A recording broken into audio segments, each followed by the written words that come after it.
কেন আজকের আকাশটা খুব সুন্দর লাগতেছে না? লন্ডনের এই এনভায়রনমেন্টটাই আমার খুব ভালো লাগে। ভাইবসটাই ডিফারেন্ট। লন্ডনের আকাশ, তারপর লন্ডনের বিভিন্ন ডিজাইনের বিল্ডিং, তারপর এই যে পিকাডিলি থেকে আসলাম আমরা, পিকাডিলি সার্কাস থেকে, অন্যরকম ডিজাইন, সবকিছু এনভায়রনমেন্টটাই আলাদা। তারপরে যে আন্ডারগ্রাউন্ড বিভিন্ন দেশের মানুষ এসে ঘুরতেছে, ছবি তুলতেছে, মানে এটা একটা ওয়ার্ল্ডের একটা মিড পয়েন্ট, একটা খুব important, one of the important একটা পয়েন্ট। আমার কাছে সেই লাগে। তোমার? এইখানের সে বরিশালের ভাইবটা বেশি বালা। বরিশালের মধ্যে একটু ভাইব আছে। আর নীলা আকাশ এস এত বিশুদ্ধ আবহাওয়ার লেগে হ্যাঁ তো বরিশালেও আছে।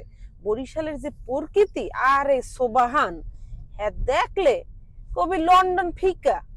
হ্যাঁ, লন্ডন ফিকা। আর দেশ বিদেশের মানুষ ওখানে গেল দুই কদম আটপি। আর দেখবি বরিশালের মানুষরা কিন্তু দেখবি হ্যাঁ কথায় কথায় ইংলিশ কয়, কথায় কথায় ইংলিশ কয় কি লিখবে অগো প্রতি দুইজনে একজনই হইতেছে ইংলিশে এক্সপার্ট, বুঝছস? ওখানে গেল খালি দেখবি কি আরে আল্লাহ রে, আরে খোদা রে সুবহান, রাস্তায় হয়েছে, বাদ দাও। গাড়ে পথে বাজারে এই খালি লন্ডন বিদেশি আসছো মানুষ। কিসের জন্য তাইলে? ভিসা দিছে কে তোমারে? লন্ডনে আইসি আরে খোদা এত কই নাই, ওই যে যুদ্ধের কালে এরাই তো গেছিলে বরিশালে, বরিশালের হগল আইডিয়া চুরি হইতে এখানে আনছে। হে লিগে আইসি চুরি হওয়া মাল ফেরত লইতে, সাথে সাথে আইসি। কথাবার্তা বোঝে না, আন্দাজে আন্দাজে ওর সাথে কোনো কথা বলাই ফালতু।